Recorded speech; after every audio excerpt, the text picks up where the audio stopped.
So last time students we discussed the concept of distance and displacement और उसी concept को अब आगे लेते हुए we will discuss speed and velocity. तो आज हम यहाँ पर क्या डिस्कस करने जा रहे हैं कि what is speed? Speed is defined as rate of change of position of body. यानी कि it is distance traveled by body per unit time. कहने का ये मीनिंग है कि लेट अस से इफ आई एम सेइंग कि a body is travelling a distance of 10 metres during 2 seconds, तो उसकी क्या स्पीड बनेगी? 10 divided by 2 that is 5 metre per second. So इसलिए इसमें हम क्या कंसिडर कर रहे हैं? We are considering only magnitude. Here we are talking about the distance. So in the SI system the unit of speed is meter per second. But you know that usually the speedometer of the vehicle that gives the value of the speed, and that speed is always measured in kilometer per hour. So now you must know that how we can convert kilometer per hour into meter per second. So now it's what is how the conversion of kilometer per hour into meter per second. ये आपको useful होगा when you have to do the different numerical problems. अब देखो आपके पास है kilometre distance के लिए और टाइम के लिए आर. अब 1 किलोमीटर में कितने मीटर्स होते हैं? हाँ जी, इट्स 1000 मीटर. और 1 आवर में कितने सेकेंड है? 1 आवर में 60 मिनट, 1 मिनट में 60 सेकेंड्स. तो ये आपके पास बन गया 1000 upon 60 into 60 metre per second. अब आप इसमें ये इससे कैंसिल हो गया, ये इससे कैंसिल हो गया ना. This is 3 and this is 5. तो that means it is 5 upon 18. So that means कि आपके पास अब सीधा आ गया कि 1 kilometre per hour is 5 by 18 metre per second. That means whenever you have to convert kilometer per hour into meter per second, so you will multiply with 5 by 18. So now when we talk about motion of the body, speed of the body, अब आगे की आदत है कि speed body की uniform भी हो सकती है और नॉन यूनिफॉर्म भी हो सकती है. Now here we will take the idea about the uniform speed and non-uniform speed.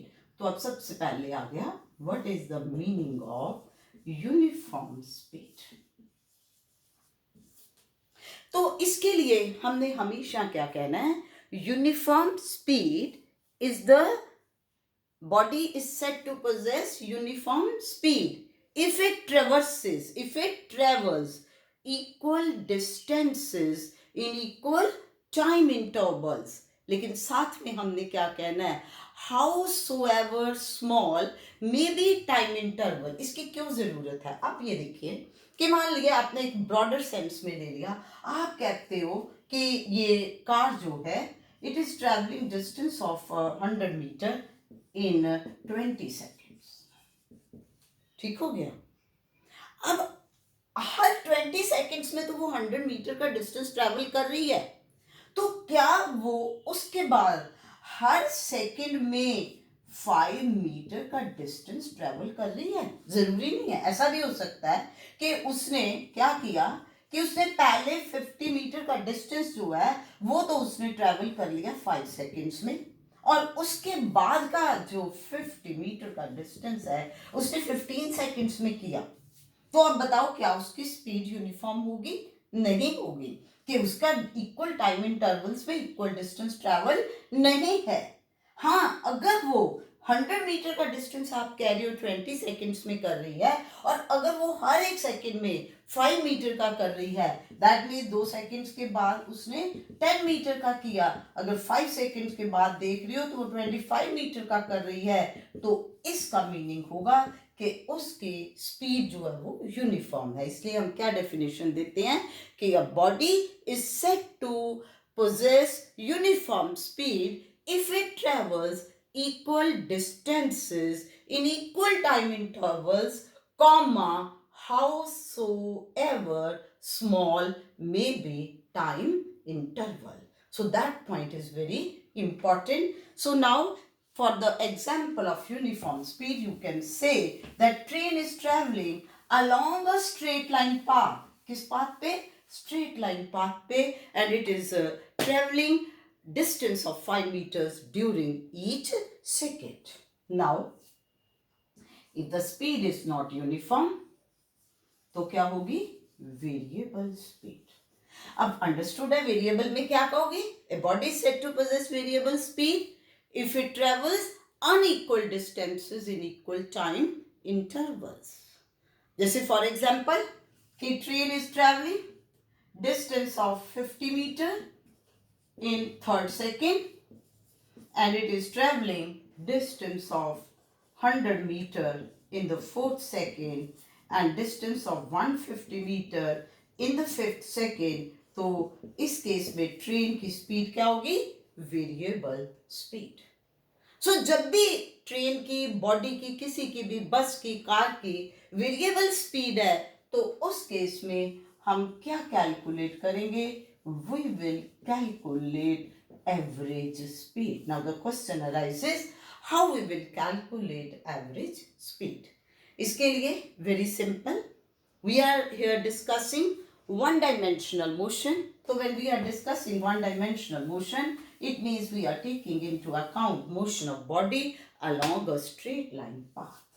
So we are considering that, let us say body is traveling along positive direction of x-axis. अब इसमें O is the origin. Origin means at any time when you are considering that t is equal to 0, body जो है O point पे है. It is not necessarily, but मान लीजिए कि यहां है. Now we see that after t1 seconds body reaches to this position A. तो इसने अब कितना डिस्टेंस ट्रेवल किया? 0 टाइम पे वो ओ पॉइंट पे थी. t1 सेकेंड्स के बाद वो आप ए पॉइंट पे पहुंच गई. तो जो ओ ए डिस्टेंस है, तो ये ओ से ए तक डिस्टेंस कितना हो गया? That is x1. तो इसका मतलब x1 is the distance traveled by body during t1 seconds. अब बॉडी इसी डायरेक्शन में जा रही है, तो after t2 seconds body reaches to this position b. तो अब टोटल डिस्टेंस ट्रैवल हम क्या ले रही हैं कि o से लेकर के b तक x2 जो है, it is the total distance travelled by body during t2 seconds.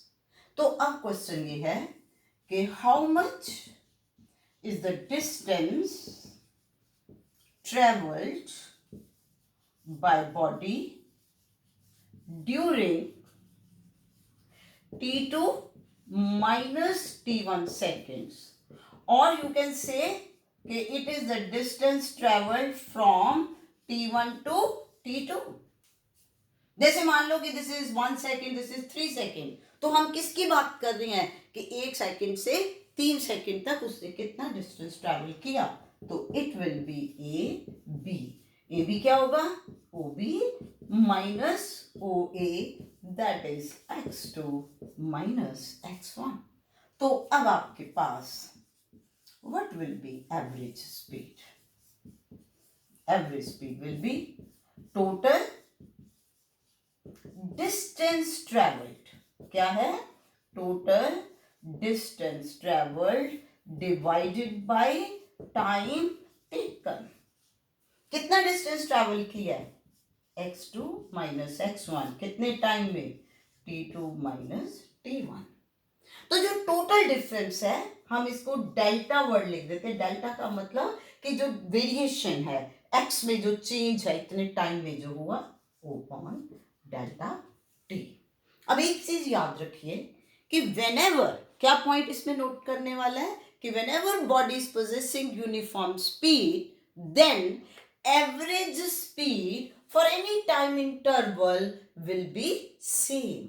बेटा ये जो मैं पॉइंट्स, ये कॉन्सेप्ट्स जो कह रही हूँ, दीज आर वेरी इंपॉर्टेंट. कि आपको जो ट्रू फॉल्स आ जाएंगे या मल्टीपल चॉइस क्वेश्चंस होंगे, वहां पर इन कॉन्सेप्ट्स की, these are the basic concepts, और वहां आपको इनकी जरूरत पड़नी है. तो अब हमने इसमें ये पढ़ने के बाद यूनिफॉर्म और नॉन यूनिफॉर्म वेरिएबल की बात करने के बाद क्या अंडरस्टैंड किया है कि if body is possessing uniform speed then average speed for any time interval will be same. अब हम यहाँ पर एवरेज स्पीड की जो बात कर रहे हैं हम एक प्रॉब्लम लेते हैं।